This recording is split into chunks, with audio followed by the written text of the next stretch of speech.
তাহলে এত এর আগে পর্যন্ত সিম্পল হারমোনিক মোশনের যে যে বিষয়গুলো বলা হয়েছে সেইগুলো একবার শুধু আমি হেডলাইনগুলো বলে দিই। বলা হয়েছে সিম্পল হারমোনিক মোশন বলতে কি বোঝায়, বলা হয়েছে এই সিম্পল হারমোনিক মোশনের বৈশিষ্ট্য কি, 3 নম্বর বলা হয়েছে যে সিম্পল হারমোনিক মোশনে গতিশীল কোনো বস্তু টি সেকেন্ড পরে সরণের রাশিমালা, 4 নম্বর বলা হয়েছে গতিবেগের রাশিমালা, 5 নম্বর বলা হয়েছে ত্বরণের রাশিমালা। এই কটা জিনিস বলা হয়েছে, আর এগুলোরই অনুসিদ্ধান্ত হিসাবে বলা হয়েছে ম্যাক্সিমাম এবং মিনিমাম গতিবেগ কখন হয়, কত হয়, কোন অবস্থানে হয়, ম্যাক্সিমাম ও মিনিমাম অ্যাক্সিলারেশন কোন অবস্থানে হয়, কত হয়, এই কটা বিষয়কে বলা হয়েছে। ঠিক আছে, তাহলে এরপর সিম্পল হারমোনিক মোশন সংক্রান্ত আর অল্প কিছু জিনিস পড়তে হবে। প্রথমেই তোমায় আমি লিখে দিই, অ্যাক্সিলারেশনের রাশিমালাটা এইটা ছিল, এফ দিয়ে লিখছি তার কারণ এ কে আমরা তার বিস্তারকে এ দিয়ে লিখেছি। আমি অ্যাক্সিলারেশনের ওল্ড নোটেশন এ তে চলে যাচ্ছি, equal to minus omega square x, এটা ছিল। তাহলে what is the force on the particle of SHM? Simple harmonic মোশনের যে কণাটা চলছে সেই কণাটার উপর ক্রিয়াশীল বল কত, এইটা হবে নাকি দেখো দেখিনি। ফোর্স বার করতে গেলে তোমার অ্যাক্সিলারেশনকে এম দিয়ে গুণ করে দিলে হয়ে যাবে, ইকুয়াল টু হবে তোমার এম ওমেগা স্কোয়ার এক্স। আমি ডিরেকশন নিচ্ছি না, মাইনাস চিহ্নটা শুধু নির্দেশ করে এফ আর এক্স এরা একে অপরের বিপরীতমুখী, শুধু যদি মান লিখি তাহলে এইটা হচ্ছে তোমার ফোর্সের মান। সুতরাং সিম্পল হারমোনিক মোশনে যে কণাটা চলছে তার উপর ক্রিয়াশীল ফোর্স হলো এম ওমেগা স্কোয়ার এক্স। এইখান থেকেই বেরিয়ে আসবে সিম্পল হারমোনিক মোশনে যে কণাটা গতিশীল তার পর্যায়কালের রাশিমালা। তাহলে পর্যায়কাল কত হবে? তাহলে দেখো, শুধু যদি ত্বরণের মান লেখা হয় তাহলে এফ ইকুয়াল টু হয়ে যাবে ওমেগা স্কোয়ার এক্স। তাহলে বলা যায় omega square equal to F by x, বা omega equal to root over F by x, এই তো হয়। তাহলে ওমেগার সঙ্গে আমরা নির্ণয় করতে চাইছি পর্যায়কাল। Our intention is not to find out omega, our intention is to find the value of time period. তাহলে ওমেগার সঙ্গে টাইম পিরিয়ডের একটা রিলেশন আছে, বলতে পারবে? পর্যায়কাল আর কৌণিক গতিবেগের মধ্যে সম্পর্ক। তাহলে omega equal to 2 pi by T, বা T equal to 2 pi by omega. সুতরাং T equal to 2 pi by omega মানে ওপরে চলে যাবে এক্স, নিচে এফ চলে আসবে, 2 pi root over x by F, তাই তো নাকি? ভাষায় লিখলে দাঁড়ায় পর্যায়কাল T equal to 2 pi root over সরণ বাই ত্বরণ। এটাই হচ্ছে সিম্পল হারমোনিক মোশনের গতিশীল কোনো বস্তুর পর্যায়কালের বিখ্যাত রাশিমালা।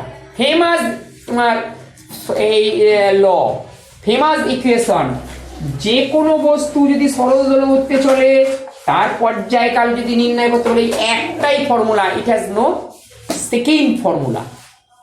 এইটা দিয়েই তোমায় সমস্ত কার্য সম্পন্ন করতে হবে। বুঝতে পারলে না? পারলে না? আচ্ছা, এইবার তাহলে বার করতে হবে যে সিম্পলার। আচ্ছা, এই প্রসঙ্গে আর দু একটা তোমার ছোট ছোট জিনিস বলে দিই যে প্রশ্ন, আচ্ছা ওটা পরে বলছি, দোলকটা বলবো তা এটা থাক। তাহলে এরপর বার করতে হবে energy of A particle which execute SHM. যে কণাটা সরল দোলগতিতে গতিশীল অবস্থা আছে তার এনার্জি। এনার্জি মানে বার করতে হবে যান্ত্রিক শক্তি। তাহলে যেহেতু কণাটা সরল দোলগতিতে গতিশীল, so the particle must have some kinetic energy. So kinetic energy EK equal to half m v square, এটা সবসময় ইন্টার্ন হবে। তাহলে কাইনেটিক এনার্জি বের করাটা খুবই সহজ, যে EK equal to half m v মানে omega root A square minus x square তার স্কোয়ার। সুতরাং EK equal to half m omega square into A square minus x square. এটাই হচ্ছে সরল দোলগতি সম্পন্ন কণার গতিশক্তি। সো ইকে, এটাকে 1 বলছি, ইকুয়াল টু ইকে ম্যাক্স কত হবে? ম্যাক্সিমাম কাইনেটিক এনার্জি তাহলে কত হতে পারে? হ্যাঁ, half m omega square a square for বা অ্যাট এক্স ইকুয়াল টু 0 বা অ্যাট ইকুইলিব্রিয়াম পজিশন। ঠিক আছে, এটাই হচ্ছে ম্যাক্সিমাম কাইনেটিক। তুমি বাস্তবেও দেখো তাই দেখে থাকবে, সরল দোলক যখন গতিশীল হয় দেখো মধ্যবিন্দুতে তার গতিবেগ সব থেকে বেশি, মানে তোমার ইকুইলিব্রিয়াম পজিশনে গতিবেগ সর্বাপেক্ষা বেশি। আচ্ছা, এইবার বার করতে হবে তোমার পোটেনশিয়াল এনার্জি। তাহলে ধরো এই রকমের আমি সরল দোলগতির উদাহরণ দিতে গিয়ে সরল দোলকের উদাহরণটাই বেশি দিই। এখন এইটা তোমরা বাস্তবে দৈনন্দিন জীবনে দেখে রাখো। ধরো দোলকটা প্রথম ওয়ে অবস্থানে আছে, একে তোমার ক্ষুদ্র কৌণিক সরণ থিটা দ্বারা থিটা কোণে সরিয়ে ওবি অবস্থানে নিয়ে আসা হলো। কি বলছো? এটাকে ক্ষুদ্র কৌণিক সরণ গঠানো হলো থিটা কোণে ওই অবস্থান থেকে ওবি অবস্থানে। তাহলে এর উপর, তাহলে এর রৈখিক সরণ হচ্ছে এ বি, এক্স দূরত্ব সরানো হয়েছে। তাহলে এক্স দূরত্ব যখন সরানো হয়েছে, এর উপর ফোর্স কত হবে? এম ওমেগা স্কোয়ার এক্স করা আছে এখানে। যখন ওয়ে অবস্থানে আছে ফোর্স কত? 0। তাহলে এইখান থেকে এইখানে সরিয়ে আনতে যে পরিমাণ তোমায় কার্য করতে হবে সেটাই দোলকটার মধ্যে স্থিতিশক্তি রূপে সঞ্চিত থাকবে। সুতরাং কৃতকার্য ডিডাব্লিউ ইকুয়াল টু, এখান থেকে ধরো আর এক্স ডি, খুব ক্ষুদ্র দূরত্ব এক্স সরানো হয়েছে, যাই হোক, তাহলে স্থিতিশক্তি তাহলে রাশিমালা কত হবে? বল ইন্টু সরণ হবে, এটাই তো কৃতকার্য। কিন্তু তুমি দেখো কৃতকার্যের যে রাশিমালা নিয়েছো অলরেডি বল ইন্টু সরণ, তাহলে এখানে তুমি ফোর্সের মান কত লিখবে? Force is variable, x dependent term আছে। 1 সেন্টিমিটার সরণের সময় ফোর্স একরকম, 2 সেন্টিমিটার ফোর্স দ্বিগুণ হয়ে যাবে। কোন মানটা নেবে? সেই কারণে 0 আর এক্স এই দুটো অবস্থানের মধ্যবর্তী গড় বল নেওয়া হয়, কারণ এটা সমানুপাতে যখনই আছে তখন এই গড়টা করা যায়। মনে করে দেখো, স্প্রিং এর যখন এনার্জি বার করা হয়েছে half k x square F/2 into x করা হয়েছিল। স্থিতিস্থাপকতা তোমার প্রতি একক দৈর্ঘ্যে সঞ্চিত শক্তি যখন বার করেছিলে সেখানেও দেখো F/2 ইন্টু এল করা হয়েছিল। ঠিক আছে, তাহলে গড় বল তাহলে F না হয়ে এখানে হয়ে যাবে তোমার F/2, W equal to F/2 into x.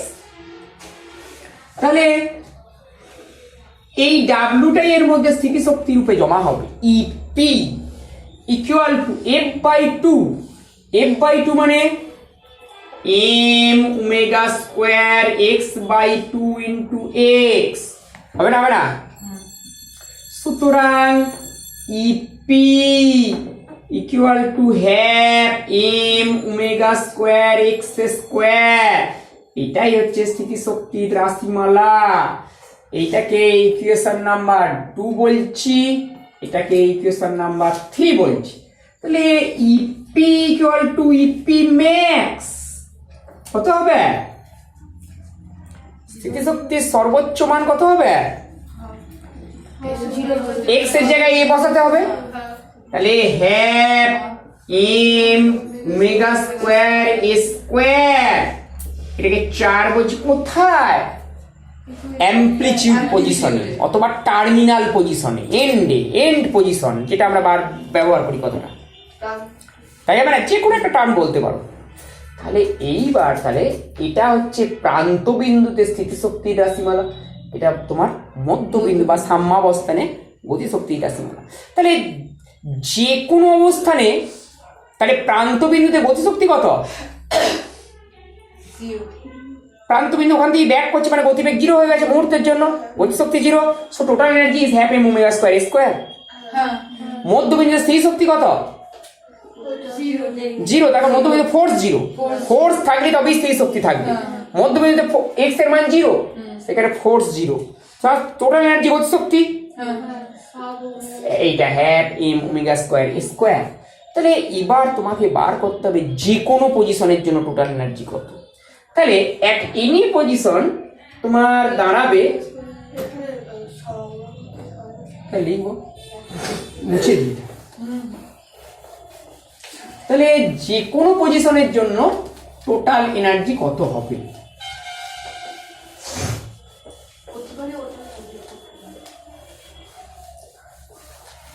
তাহলে ই টোটাল ইকুয়াল টু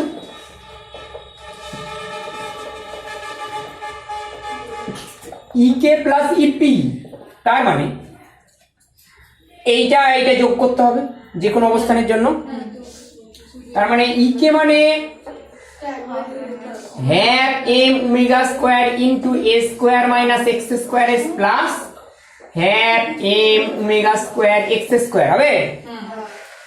যোগ করলে দেখো চলে আসবে E total equal to half m omega square square. সুতরাং যে কোনো জায়গায় টোটাল এনার্জি হচ্ছে half m omega square square. এর আগেও আমরা দেখিয়েছি মধ্যবিন্দুতে টোটাল এনার্জি গতিশক্তি মানে এটা, প্রান্তবিন্দুতে টোটাল এনার্জি স্থিতিশক্তি মানে এটা, আবার যে কোনো অবস্থান দেখো এটা। সুতরাং সরল দোলগতি সম্পন্ন কোনো কণার যে কোনো বিন্দুতে যান্ত্রিক শক্তি অপরিবর্তিত থাকে। প্রশ্ন দেখাও যে সরল দোলগতি সম্পন্ন কণার যান্ত্রিক শক্তি সর্বদা ধ্রুবক থাকে। এটাকেই ভাষা চেঞ্জ করে দেয়, অন্যভাবে দেখাও যে সরল দোলগতি সম্পন্ন কোনো কণার টোটাল এনার্জি তার অবস্থানের উপর নির্ভর করে না। অবস্থানের উপর নির্ভর করা মানে কি? এক্স যুক্ত টার্ম থাকবে। দেখো স্থিতিশক্তি গতিশক্তি জেনারেল এক্সপ্রেশনে তোমার দেখো এক্স যুক্ত টার্ম আছে, কিন্তু এখানে এক্স বর্জিত টার্ম। তার মানে কি? Position independent. কথাটা বুঝতে পারলে না? বলে না। এই প্রসঙ্গে দেখো তোমার প্রশ্ন দেয় যে একটা সরল দৈর্ঘ্য তোমার কম্পাঙ্ক কি জিনিস তো জানো? 1 সেকেন্ডে যতগুলো পূর্ণ গতি হয় তাকে এন দিয়ে লেখা হয়। ওমেগাকেও কম্পাঙ্ক বলা হয়। ওমেগার সঙ্গে এন এর সম্পর্ক কি? Omega equal to 2 pi n. ওমেগাকে সেই জন্য বলা হয় ইঙ্গুলার ফ্রিকোয়েন্সি বা কৌণিক কম্পাঙ্ক, এঙ্গুলার ফ্রিকোয়েন্সি বা কৌণিক কম্পাঙ্ক বলা হয়। কি বলা? তাহলে এইবার যে একটা কোনো সরল, ধরো বলে দিল সরল দোলগতির কম্পাঙ্ক 5, বা আমি তোমার 5 না বলে তোমার যদি আমাদের এই এসি কারেন্ট এর কম্পাঙ্ক হচ্ছে 50, তাহলে তার গতিশক্তির কম্পাঙ্ক কত হবে? এসি কারেন্টের কথা বলছি না আমি বলছি যে কোনো সরল দোলগতির কম্পাঙ্ক যদি 50 হয়, গতিশক্তির কম্পাঙ্ক কত হবে?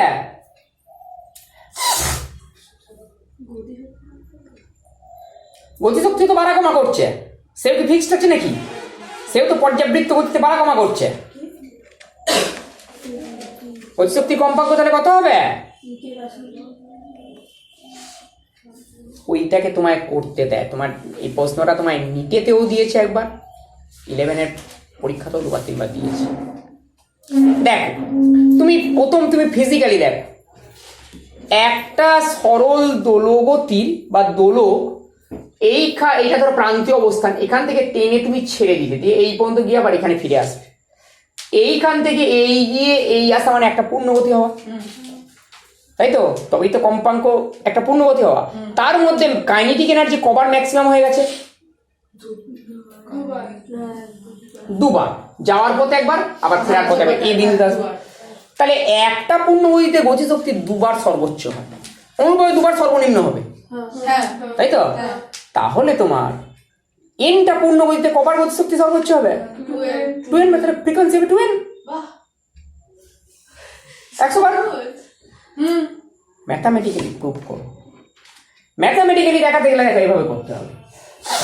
দেখো তোমার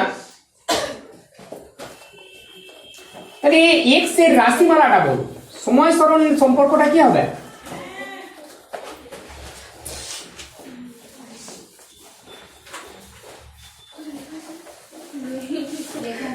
ভালো করে দেখো, ভালো করে দেখো, এদিকে দেখো, তুমি নিজেই করতে পারবে। তোমাদের তো ফিজিক্যালি বিষয়টা বললাম, বুঝতে পারলে তো?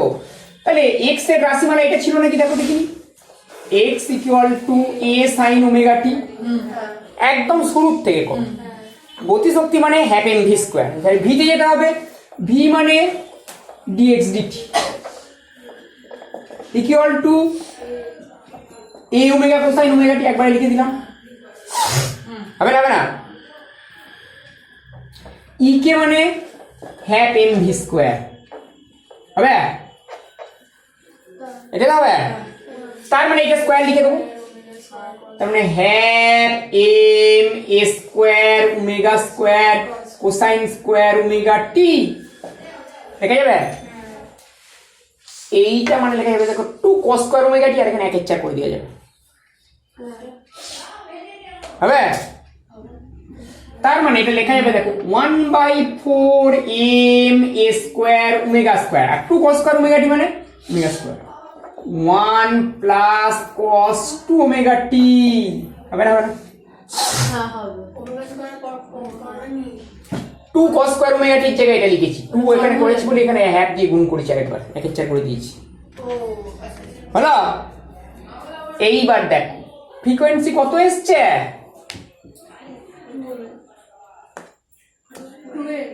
2 ওমেগা এঙ্গুলার ফ্রিকোয়েন্সি, তার মানে লিনিয়ার ফ্রিকোয়েন্সি 2n, ওটা তো ম্যাথমেটিক্যাল প্রুফ ছিল। সুতরাং গতিশক্তির কম্পাঙ্ক হয়ে গেল তোমার 2 ওমেগা। আবার দেখো গতিশক্তি স্থির শক্তির লেখচিত্রটা দেখো এরকম হবে নাকি, দেখো দেখিনি। গতিশক্তি ম্যাক্সিমাম সেন্ট্রাল পজিশন, এটা যে সেন্ট্রাল পজিশন বলো, এটা হবে নাকি, দেখো দেখিনি। এটা হচ্ছে ইকে গ্রাফ, ঠিক? পোটেনশিয়াল এনার্জি এটা হচ্ছে ম্যাক্সিমামটা, এটাই সর্বোচ্চ টোটাল এনার্জিটা। তাহলে পোটেনশিয়াল এনার্জি কোনটা হবে? এটা হবে নাকি, দেখো দেখিনি, হবে? এটা x ইকুয়াল টু 0 পজিশনটা, এটা হবে x equal to a position, এটা হবে x equal to minus a position, হবে নাকি, দেখো তো? হলো? তাহলে এই হচ্ছে গতিশক্তি স্থির শক্তির ভ্যারিয়েশন। দেখো বুঝতে পারলে না? সুতরাং যদি সিম্পল হারমোনিক মোশনের ফ্রিকোয়েন্সি যদি ওমেগা বলো, গতিশক্তির ফ্রিকোয়েন্সি হবে 2 ওমেগা।